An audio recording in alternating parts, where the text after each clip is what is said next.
Hi, this is Keith with How to Build Your Own Home. I got a weekly bonus here for you, some good advice.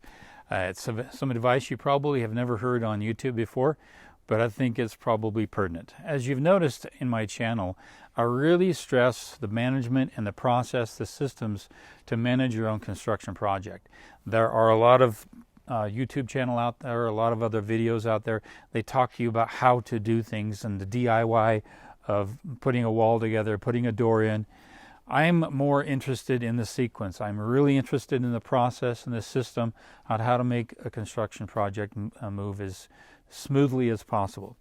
Here's one piece of advice that could really make that happen for you. Framers, when they look at plans, one of the things they're going to look at is the wall height.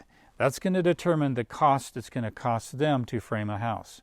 Now, if you have a house that's got a top of wall that's going to change in elevation a lot, that's going to make the framing really complex. The trusses are going to be really complex. It just adds to the possibility of errors taking place. I'm here at a job site right now, and we have 11 elevation changes just on the top of the plate, the top of the wall elevation changes in this house alone.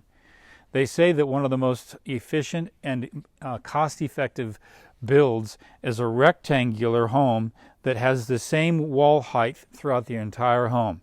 If you see here, if you scan, we've got a wall height that's pretty much the same over here, and then it changes drastically here, changes even more so here, comes back down, comes over here, it comes up, comes down, comes over, and it's a very, very modern, contemporary home. We have quite a few wall height changes. So we had to go back and forth with the truss plant 3 different times to make sure the wall height is the right wall height for all the trusses that are going to be coming in. You can see that on the plans over here. The elevation of this home is very contemporary, very modern, and so we've got a lot of wall height changes. The back of the house is a different height than the front of the house.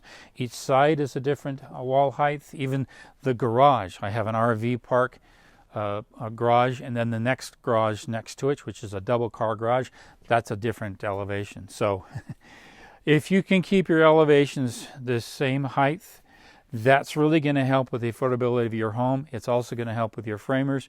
If you want to go with a complex build with different elevations, we're talking a single level with different elevations in your floor height, actually your top of wall height. And what I'm talking about is the top plate here. That's the top of wall height. That's what's changing throughout the home. The more you make that complex, the more difficult it's going to be for your framer. So just keep that in mind. This is what framers look at. They look at, oh, is it a 2-floor? If it is, I've got stairs to do with, and I've got to cut those stairs into the house somehow. A stair system can take anywhere from a day to 2 days to install. They see the labor, the time involved to frame. This here's a real complex build. It's a complex fit together. You'll see when the trusses come on. It'll be kind of interesting. But we've got a wall height all squared away. If you don't want that complexity, if you don't want that to scare you, keep your wall heights the same level. If you can, if you need 1 or 2 changes in elevation, we can understand that. But when you get to 11, 12, I've seen homes as much as 15 to 20 different heights in the wall dimension of a home, and that gets to be really complicated. And that can kind of scare framers if they don't have that experience and being able to deal with that. Anyway, hope that helps you out. It's a real simple thing to understand. It's rarely talked about, but it's all in the design phase. It's all in how you map out how you're going to lay out the design of that home. That starts to increase the cost real early if you don't catch that. This is Keith Kelch. Hope that helps you with how to build your own home.